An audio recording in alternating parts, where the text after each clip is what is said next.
As I mentioned at the beginning of this presentation, writing good copy in our visualizations is essential. So visualization, as I said, is not just about visualizing things.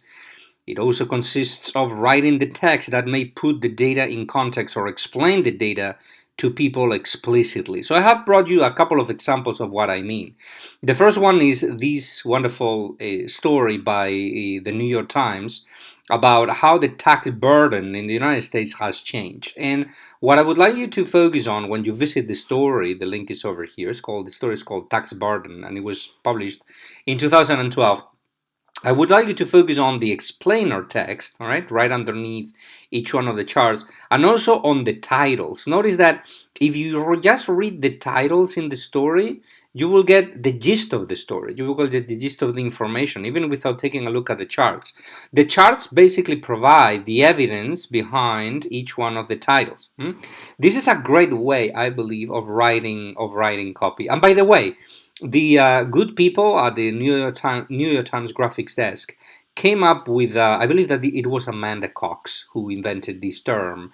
It came up with a great term to refer to the text that goes with visualizations to put the data in context. They call that the annotation layer, which is a wonderful term, right? So you begin with the data, you transform the data into graphics of different kinds that let you see the trends and patterns in the data. We could call that the graphical layer. And then right on top of that, you put the titles, the explainers, the call-out boxes, the footnotes, etc., which are also essential to understand the information. And we call that the annotation layer. So please take a look at this story and obviously many others that are published regularly by the Washington Post, the New York Times, places in Europe. If you're from Europe, there are wonderful places that are doing great work in this area, like the Financial Times, or in Germany you have the Berliner Morgenpost, and in Spain also there are many places that are taking this idea of combining text and visuals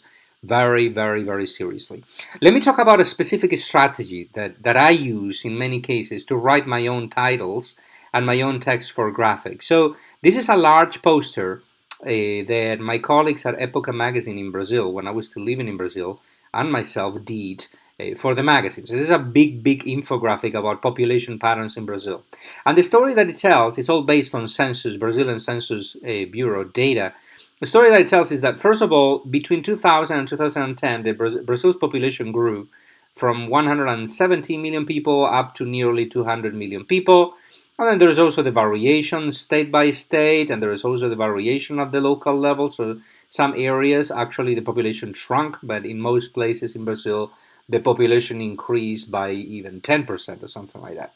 So that's the first part of the graphic. But then we also saw in the story a very interesting feature, a fact about Brazil's population patterns, which is that the fertility rate of Brazil is really, really low. It's unexpectedly low. So the fertility rate, if you remember, is the number of children per woman. And in advanced nations, in advanced economies, fertility rates tend to be quite low. So if you go to Europe, fertility rates are between 1.1, 1.3, 1.4, etc. They are really low. That means 1.2, 1.3 children per woman on average. If you go to nations that are a little bit poorer, well, fertility rates tend to increase. And then if you go to very poor nations, fertility rates tend to be quite high. For instance, the current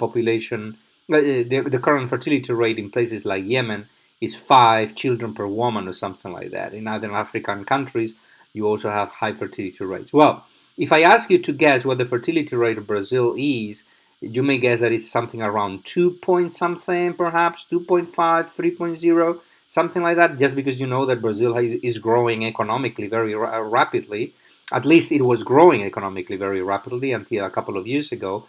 And therefore, more women are accessing the workforce, there were more jobs, and therefore fertility rates were dropping. Well, the actual fertility rate of Brazil right now is something around 1.8, which is a very, very low fertility rate. Brazil has experienced one of the largest drops in fertility rates in the world. All fertility rates of most countries are going down, as this chart shows. At Yemen, for example, fertility rate reached 8 point something children per woman back in the 80s, but then it went down very rapidly. And this is Brazil. Well, for Brazil's fertility rate is so low that it has gone below the. Let me just magnify the graphic. So this is the first portion of the graphic. All right, where you see population change, and this is the second half of the graphic where you see the fertility rate chart. The thing is that Brazil's fertility rate has gone so low that it is currently below the replacement rate, which is the minimum number of children per woman on average that the country needs to have in order to keep the population stable. That number is 2.1.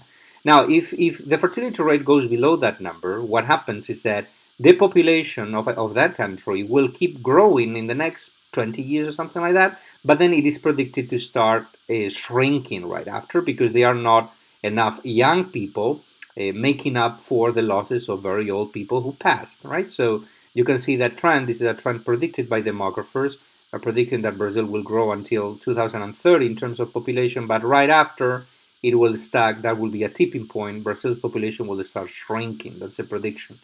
And also, if you the population pyramid, the current population pyramid of Brazil looks like an actual pyramid. So a lot of young people here at the bottom and much fewer older people here on top. But the population pyramid that is predicted for 2050 looks almost like a square. Much fewer young people down here, and much more older and elderly people here on top.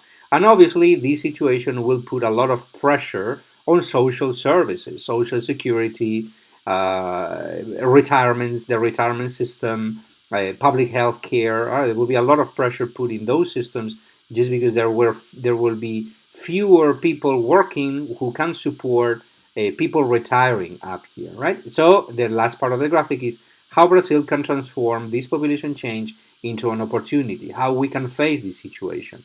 Well, if you have just paid attention, I have told you a story, right? And that story is told through the titles in the infographic. So the title says Brazil population grew bigger, but the fertility rate is below expected. As a consequence, population will stop growing and it will become older. Here is how we can face this situation.